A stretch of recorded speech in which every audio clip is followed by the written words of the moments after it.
La mayoría de las apariciones marianas han sido en Europa, y es el continente que tiene la mayor cantidad de apariciones aprobadas por lejos. Pero hay 3 apariciones de la Santísima Virgen investigadas y aprobadas por la Iglesia en Latinoamérica en la segunda mitad del siglo XX. Una de ellas es la Virgen de Cuapa, en Nicaragua. Es una aparición más humilde que las otras 2 y por lo tanto menos conocida, que además de guiar a la gente de un pequeño poblado también dio mensajes de gravedad para el mundo. En este video te voy a contar la historia y el contenido de los mensajes y advertencias de la Virgen de Cuapa.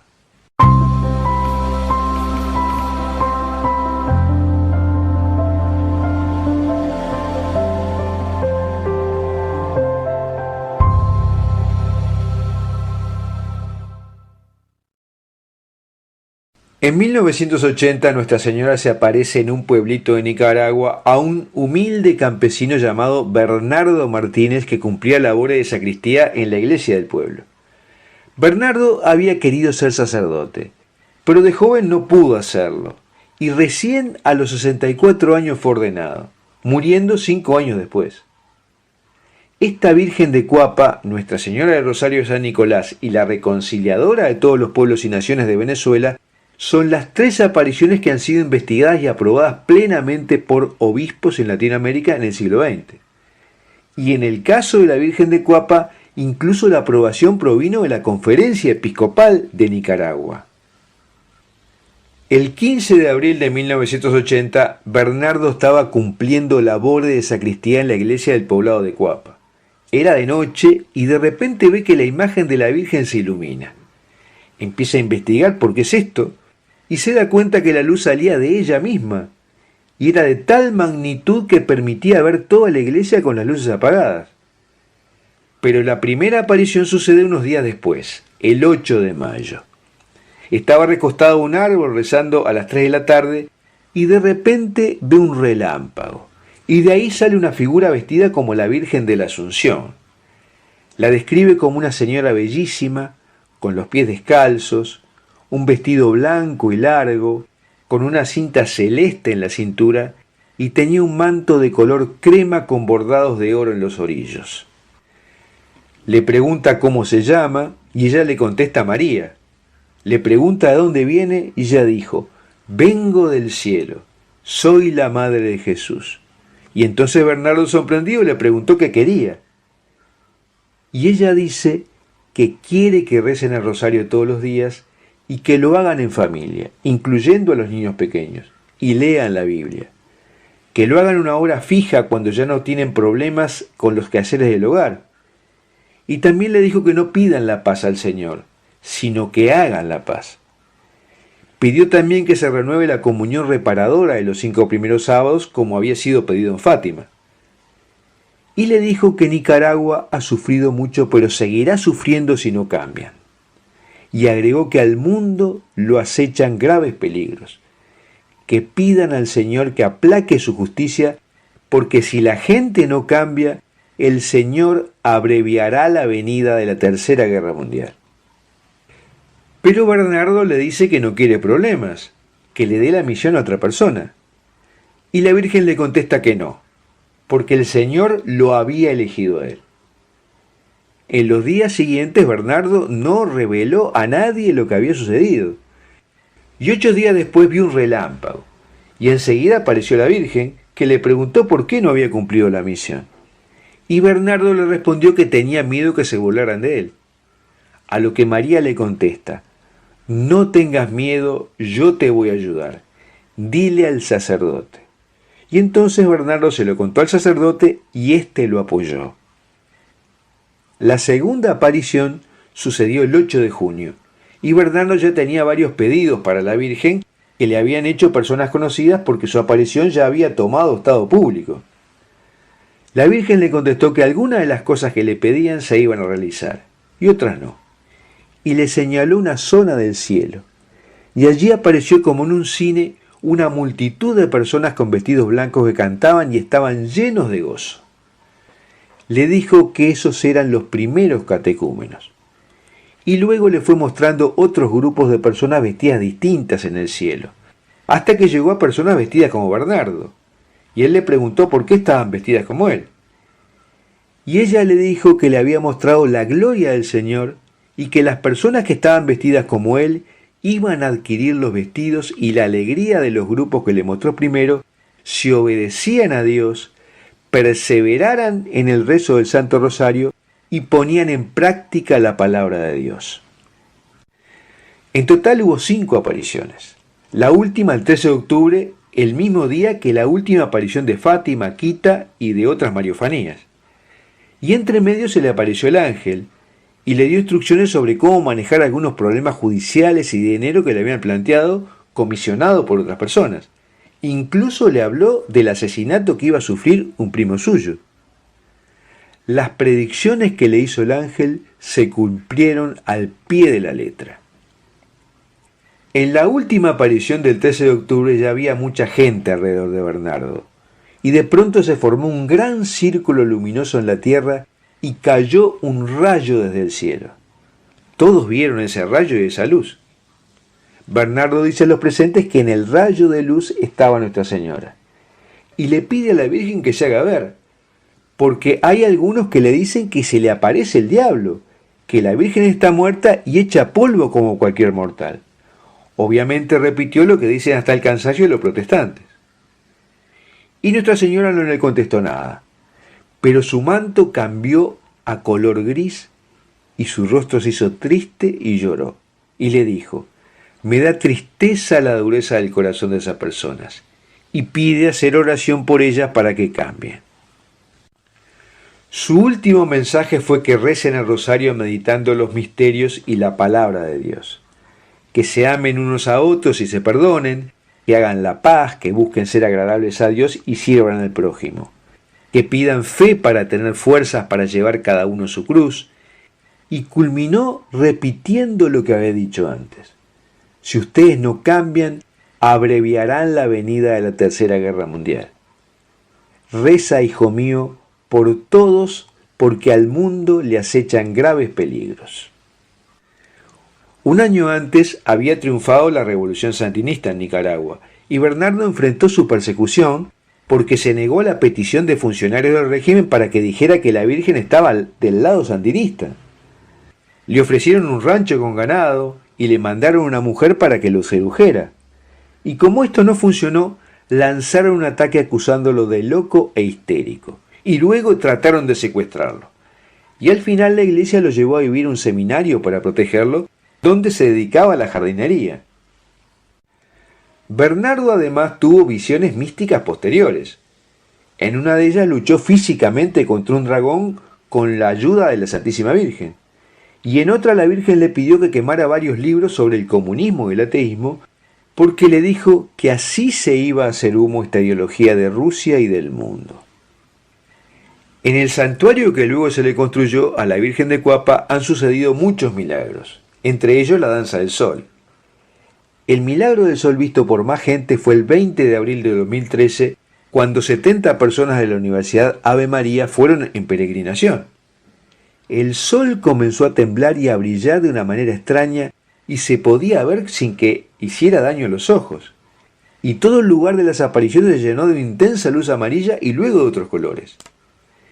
Esto fue testimoniado por varios profesores y alumnos. En definitiva, la de Cuapa se trata de una de las grandes apariciones aprobadas por la Iglesia, que por un lado llama a la oración, a leer la palabra de Dios, al perdón, a la paz y al cambio de vida, y por otro lado advierte de los peligros que acechan a la humanidad si no hay conversión. Bueno, hasta aquí la historia de la visita a la tierra de la Virgen de Cuapa, y me gustaría que nos des tu reflexión sobre esta aparición. ¿Qué pensamientos y emociones te vinieron? Mensaje de la Virgen de Medjugorje a la vidente María Pavlovich. Queridos hijos, este es un tiempo de gracia. Estoy con ustedes y los llamo nuevamente. Hijitos, regresen a Dios y a la oración, hasta que la oración se convierta en alegría para ustedes. Hijitos, no tienen futuro ni paz mientras en su vida no inicie la conversión personal y un cambio hacia el bien. El mal cesará y la paz reinará en sus corazones y en el mundo. Por eso, hijitos, oren, oren, oren. Estoy con ustedes e intercedo ante mi Hijo Jesús por cada uno de ustedes. Gracias por haber respondido a mi llamado.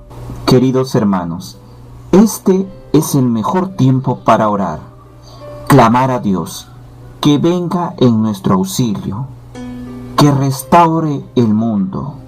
Nuestra mamita María nos alienta a que sigamos perseverando, a que nos mantengamos en la oración y volvamos a Dios. Dime, querido hermano, de las 24 horas que tiene un día, ¿cuánto tiempo le dedicas a orar? ¿Cómo está tu oración? ¿Dialogas con el Padre? En Primera de Tesalonicenses capítulo 5, versículo del 17 al 19, la palabra de Dios dice: oren en todo momento, den gracias a Dios por todo, porque esto es lo que Él quiere de ustedes como creyentes en Cristo Jesús. No apaguen el fuego del Espíritu Santo. Porque sin lugar a dudas, queridos hermanos, cuando uno está en oración, cuando uno dialoga en todo momento con el Padre, uno está lleno del Espíritu Santo para afrontar cualquier batalla espiritual en el día. Pero si uno no está en oración, cualquier tempestad te tumba, cualquier cosa del día te encoleriza. Por eso, querido hermano, el día de hoy yo te invito a que practiques más la oración. Y si no te sale, pues pídele a Dios Padre que te dé ese ánimo, que te dé el don de la fe, el don de la oración. Y solo así verás que tu vida va a cambiar. El 12 de junio de 1973, la hermana Agnes Sasagawa comenzó a recibir visiones celestiales en un convento ubicado en Akita, Japón. Al principio vio seres angelicales que adoraban la Eucaristía, pero luego, el 6 de julio de 1973, Sasagawa vio que una imagen de la Virgen María le hablaba, transmitiendo un mensaje poderoso similar al que recibieron los 3 pastores en Fátima, Portugal. La imagen de la Virgen poco después comenzó a sangrar y las lágrimas comenzaron a fluir por sus mejillas. Alrededor de 2.000 personas presenciaron las lágrimas provenientes de la imagen y el líquido se recogió y se envió a un laboratorio para su análisis. Un profesor del Departamento de Bioquímica de la Universidad de Akita estudió el líquido, así como un especialista forense no cristiano, el Dr. Kaoru Sahisaka. Se confirmó que la sangre era de origen humano, al igual que las lágrimas. Después de una larga investigación, el obispo local, John Shoushiro, de la diócesis de Niigata, aprobó que la aparición era de origen sobrenatural y digna de ser creída. Además, autorizó que en toda la diócesis la veneración de la Santa Madre de Akita. El mensaje principal de Nuestra Señora, dado a la hermana Agnes, fue similar en contenido al de las apariciones en Fátima. Los mensajes se enfocaron en rezar el rosario y hacer penitencia por los pecados de la humanidad, para asegurar la paz para el mundo. El rosario fue visto como la clave para evitar que ocurran futuras calamidades. También reveló un mensaje perturbador similar al de Nuestra Señora de Fátima, explicando un periodo de prueba que la Iglesia soportaría. Y el mensaje dice así: el trabajo del diablo se infiltrará incluso en la Iglesia de tal manera que uno verá cardenales opuestos a cardenales, obispos contra obispos. Los sacerdotes que me veneran serán despreciados y rechazados por sus hermanos. Iglesias y altares saqueados. La Iglesia estará llena de aquellos que aceptan compromisos y el demonio presionará a muchos sacerdotes y almas consagradas para que dejen el servicio del Señor. Oren mucho las oraciones del Santo Rosario. Solo yo puedo salvarte de las calamidades que se acercan. Quienes depositen su confianza en mí serán salvados. Nuestra Señora de Akita, como en Fátima, advierte al mundo de una vida divorciada de Dios y el daño que puede hacer incluso en la iglesia. Sin embargo, incluso a través de una gran crisis de fe, es la oración, la penitencia y la confianza lo que salvará a la humanidad. Si bien estas revelaciones son técnicamente revelaciones privadas y no estamos obligados a creer en ellas, el mensaje no es muy diferente a cualquier otro mensaje profético a lo largo de la historia. Dios desea que volvamos a Él y está listo para recibirnos. Sin embargo, debemos hacer el esfuerzo de alejarnos de nuestras vidas de pecado, correr hacia Dios y traer con nosotros la mayor cantidad de personas posibles. Pasaron 46 años después del último mensaje recibido en las apariciones de Nuestra Señora de Akita en Japón, reconocidos como auténticas por parte de la Iglesia. La vidente, hermana Agnès, reportó haber recibido un nuevo mensaje el domingo 6 de octubre de 2019, alrededor de las 3:30. Un ángel se le manifestó y mencionó una instrucción directa dirigida a la religiosa. Y el mensaje dice así: Agnès, es bueno que le diga esto a todos. Cúbranse de cenizas y recen el rosario penitente todos los días. Y usted debe convertirse en una niña y ofrecer sacrificio todos los días. La religiosa de 88 años de edad sufre afecciones de salud propias de su edad, habiendo experimentado recientemente una curación providencial de un tumor en su cuello. La vidente expresó que sintió dudas de difundir este último mensaje, pero al asistir a la Eucaristía notó que la liturgia 2 días después incluyó la profecía de Jonás, que pidió el arrepentimiento empleando los signos pedidos por el ángel, el de las cenizas. Al sentir que el mensaje, a pesar de ser una revelación privada, no contradecía lo que Dios mismo ha comunicado reiteradamente, dio noticia del hecho. El nuevo mensaje nos pide a cada uno de nosotros rezar un rosario penitente diariamente y cubrirnos de cenizas como lo hicieron los residentes de Nínive al escuchar la profecía de Jonás. Lo relevante de este mensaje es que curiosamente coincidía con un sínodo muy importante en ese tiempo. Como ha sido notado en diversos medios de comunicación, coincidió con la apertura de la Asamblea Especial de Sínodo de los Obispos para la región panamazónica en Ciudad del Vaticano. Sin lugar a duda, los mensajes de Akita nos traen revelaciones de lo que pasará si no buscamos la oración, la penitencia, el ayuno, cumplir los mandamientos, recibir sus sacramentos y sobre todo hacer la voluntad de Dios. La hermana Agnès también sintió la necesidad de difundir este mensaje porque se acopla a lo que la Virgen le dijo en mensajes anteriores, que a menos que la humanidad cambie, el fuego caería del cielo y que los vivos envidiarían a los muertos. Nuestra Señora dijo que después de este castigo, las únicas armas disponibles para el mundo serían el rosario y la señal dejada por su Hijo. En junio de 1988, Joseph Cardinal Ratzinger, prefecto de la Congregación para la Doctrina de la Fe, impartió el juicio definitivo sobre los eventos y mensajes de Akita, juzgándolos de confiables y dignos de fe. El cardenal observó que Akita es una continuación de los mensajes de Fátima.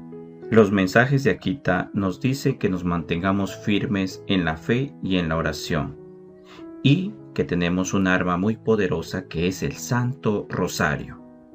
Por eso es necesario orar en todo momento, queridos hermanos, por la Iglesia, los sacerdotes, obispos y el Papa Francisco.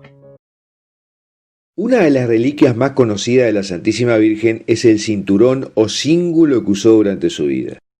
La historia de ese cíngulo está relacionado con su asunción a los cielos en cuerpo y alma, y también con el apóstol Santo Tomás. Es un milagro y una historia maravillosa y llena de devoción. En este video hablaremos sobre cómo ese cíngulo llegó hasta nuestros días, cómo se relaciona con la asunción de María a los cielos en cuerpo y alma, y qué relación tiene todo esto con el apóstol Santo Tomás.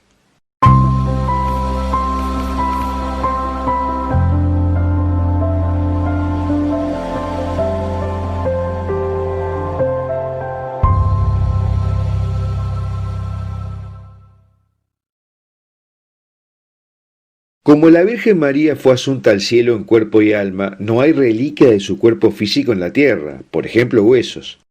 Por lo tanto, su culto se desarrolló mediante sus imágenes y vestimentas, comenzando en el Oriente cristiano, y así se abrieron camino básicamente en Europa occidental a partir del siglo XII. Las principales reliquias que se atribuyen a la Virgen son reliquias textiles, especialmente vestimentas. Incluso en el caso de las túnicas, se veneran algunas que aducen contener leche materna y fluidos del nacimiento de Jesús. Por otro lado, María se asocia a menudo con la costura de ropa, como símbolo de continuar la vestición de Jesús luego de que lo vistió con carne en su nacimiento. Y de ahí viene la leyenda de la túnica de Jesús que cosió María cuando era bebé y que creció milagrosamente llevándola toda la vida. Por eso se incluye una estatua de María en la Catedral de Chartres cosiendo, en el mismo lugar donde incluso se venera su velo. Las dos reliquias textiles más importantes de la Santísima Virgen son el velo usado por María cuando dio a luz a Jesús y el santo cinturón o santo cíngulo que usó durante su vida, del que hablaremos en este video. Simplemente diremos del velo que la reliquia de seda conservada en la Catedral de Chartres, en Francia, se aduce que es el velo que fue usado por María cuando dio a luz a Jesús. La emperatriz bizantina Irene de Constantinopla se lo regaló a Carlomagno y su nieto Carlos el Calvo se lo donó a la Catedral de Chartres en el año 876. A este se le llama la Santa Camicia y está asociado a muchos milagros medievales en Chartres, generalmente la protección de sus creyentes. El santo cíngulo de María, por su parte, está asociado a la asunción al cielo de María y a milagros de curación, especialmente a milagros relacionados con el embarazo de mujeres. La tradición es que el cinturón estaba tejido por la misma Madre de Dios y, como veremos, la historia es que se lo entregó al apóstol Tomás mientras ascendía al cielo. La narración del tránsito de María hacia el cielo más conocida, o sea, su asunción, es la de San Juan Damasceno. Él dice que por una antigua tradición ha llegado hasta nosotros la noticia de que al tiempo de su glorioso tránsito, todos los apóstoles andaban por el mundo trabajando para la salvación de las almas y se reunieron llevados milagrosamente a Jerusalén. Estando allí, gozaron de una visión angélica, oyeron un concierto celestial y de este modo la Santísima Virgen entregó en manos de Dios su alma santa. Su cuerpo fue enterrado en un nicho allí en Getsemaní, mezclándose en el entierro los himnos de los apóstoles con las armonías de coros celestiales. Durante 3 días se oyeron allí cantos angélicos que cesaron al cabo del tercer día, llegando entonces el apóstol Tomás, el único que faltaba. Y deseando adorar aquel cuerpo que había tenido a Dios encarnado, abrieron el túmulo, pero ya no encontraron allí el sagrado cuerpo, sino solamente los objetos con que había sido sepultada, los cuales despedían una suavísima fragancia. Asombrados por este misterio milagroso, no pudieron menos de pensar que su hijo quiso también honrar su cuerpo inmaculado enseguida de su muerte, conservándolo sin corrupción alguna y concediéndole que fuese trasladado al cielo antes de la resurrección general del género humano. Y según cuenta la tradición patrística basada en el relato siríaco del apóstol Tomás, cuando los apóstoles de Jesús no encontraron el cuerpo de la Virgen María en el sepulcro tras su muerte, Tomás les relató su asunción al cielo en cuerpo glorificado y les reveló que recibió de parte de ella su cinturón. Él se encontraba celebrando misa en la India. Estaba aún revestido de los ornamentos sacerdotales cuando se vio transportado al Monte de los Olivos y tuvo ocasión de ver el cuerpo santísimo de la bienaventurada Virgen María que subía al cielo y rogó a ella que le otorgara una bendición. Ella escuchó su plegaria y le arrojó el cinturón con el que estaba ceñida. Entonces él mostró a todos el cinturón. La leyenda posterior es que 2 mujeres pobres de Jerusalén, pero devotas, asumieron la responsabilidad de mantener a salvo el cinturón, y generaciones sucesivas de estas 2 mujeres pobres mantuvieron a salvo el cinturón y 2 vestidos de la Santísima Virgen. Y la leyenda continúa diciendo que permaneció en Tierra Santa hasta el siglo XII. Y luego aparece en la Iglesia Católica de Prato. ¿Y cómo fue? La presencia de la reliquia en la ciudad de Prato, en Italia, se remonta a los tiempos de la Primera Cruzada, en que Michel del Prato, un italiano enrolado en los ejércitos cruzados, lo recibe en la dote de su mujer, María, una cristiana de Jerusalén, hija de un sacerdote de rito oriental, probablemente caldeo y por lo tanto no sometido al voto de castidad. Según la tradición, la cristiana en cuestión, así como su padre sacerdote, pertenecían a la familia encargada de la custodia de la reliquia. El cruzado y su nueva esposa se llevaron la reliquia a Italia, y a la muerte del primero fue cedido a la catedral de la ciudad en 1171, momento a partir del cual empezó a ser objeto de una veneración que se unió a los muchos prodigios que se producían en torno a ella. Uno de los episodios más remarcables vinculados a la reliquia habla del intento de robo perpetrado en el siglo XV por Giovanni de Landetto, conocido como un Musciatino, al solo efecto de trasladarla a Pistoia para su veneración, un robo de lo más pío, aparentemente incitado por el canónico de Pistoia. Capturado el ladrón, habría sido quemado en la hoguera, no sin previamente serle cortado la mano derecha. Después, en 1312, se construyó una nueva capilla en el Duomo para mantenerla a salvo, donde permanece hasta el día de hoy. Donatello construyó un púlpito especial en el exterior de la Catedral de Prato en la década de 1430 para la exhibición de esta reliquia. Y actualmente se conserva custodiada bajo 3 llaves, una de las cuales está en posesión del obispo. Y se procede a su ostensión 5 veces al año, en Pascua, el 1 de mayo, mes de la Virgen, la Asunción, en Navidad y el 8 de septiembre la Natividad de María con especial solemnidad. El cíngulo de Prato tiene una longitud de 87 centímetros. Está realizado en lana de cabra, frente al pelo de camello del que está hecho la reliquia que se alega está en el monasterio de Batopedi. Es de color verduzco y brocado en hilo de oro. Pero la Iglesia Católica no es la única que reclama tener la reliquia del Santo Cíngulo de María. También la Iglesia del Sagrado Cinturón de Santa María en Homs, Siria, alega poseer la verdadera reliquia del cíngulo. La tradición siríaca relata que Santo Tomás llevó el cinturón con él a la India, donde fue martirizado por parte de sacerdotes paganos. Cuando llevaron la reliquia de Santo Tomás a Edesa en el siglo IV, el cinturón fue llevado con ellas. Finalmente llegó a la iglesia de la Virgen en Homs y por eso tomó el nombre de la Iglesia del Cinturón de María. Esta iglesia está construida sobre una iglesia subterránea que data del año 50, la más vieja del mundo, y es la sede del arzobispo sirio ortodoxo. Pero también el monasterio de Batopedi, en el monte Athos, reclama tener la verdadera reliquia del cíngulo de María.